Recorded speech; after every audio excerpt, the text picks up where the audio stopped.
জহাত আজি সদৌ অসম আদিবাসী মহিলা শক্তি বোকাখাত আঞ্চলিক সমিতিৰ উদ্যোগত লগতে আমাৰ সন্মানীয় সভানেত্ৰী কুন্তলা মাৰ্ডিটুৰীৰ ডাঙৰীয়ানীৰ নেতৃত্বত আজি বোকাখাত কলাখোৱা প্ৰাথমিক কমিটিৰ গঠন কৰা আৰু প্ৰাথমিক কমিটিৰ দায়িত্ব আমাৰ মামনি সাঁওতাল ডাঙৰীয়ানীক দিয়া হৈছে। গতিকে তেওঁলোক আজি বহুত এক্টিভলি আজি আঞ্চলিক কমিটিটোৱে কাম কৰি আছে আৰু তেওঁলোকৰ লগত আমি প্ৰাক্তন আনলা হিচাপে সদায় থিয় দি থাকিম আৰু সদায় তেওঁলোকৰ যি আবেগ যিকোনো তেওঁলোকৰ উদ্দেশ্য লক্ষ্য আছে তেওঁলোকৰ লগত আমি সদায় আলনাই আমি সদায় তেওঁলোকক সহায় সহযোগিতা আগবঢ়াই যাম।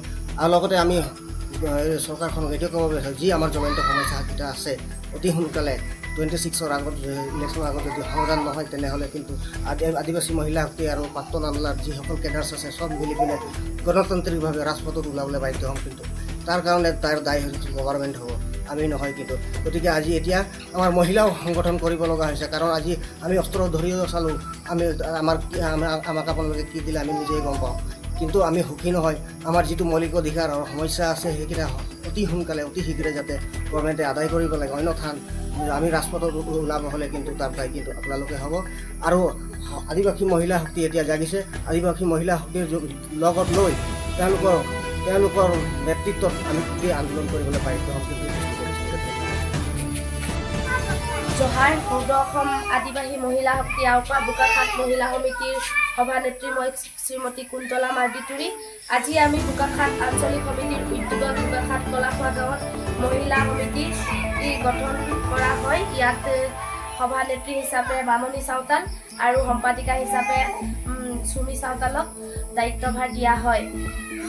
আমি আজি আমাৰ জাতিটো বহুত পিছ পৰি আছে, আমি সকলোৱে গম পাইছোঁৱেই।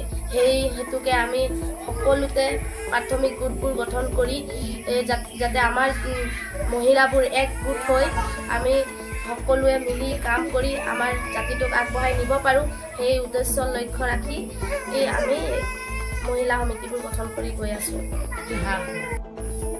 জহাৰ সদৌ অসম আদিবাসী মহিলা শক্তি আওপা বোকাখাত আঞ্চলিক সমিতিৰ উদ্যোগত প্ৰাথমিক সমিতিৰ মহিলা সমিতি গঠন কৰা হয়।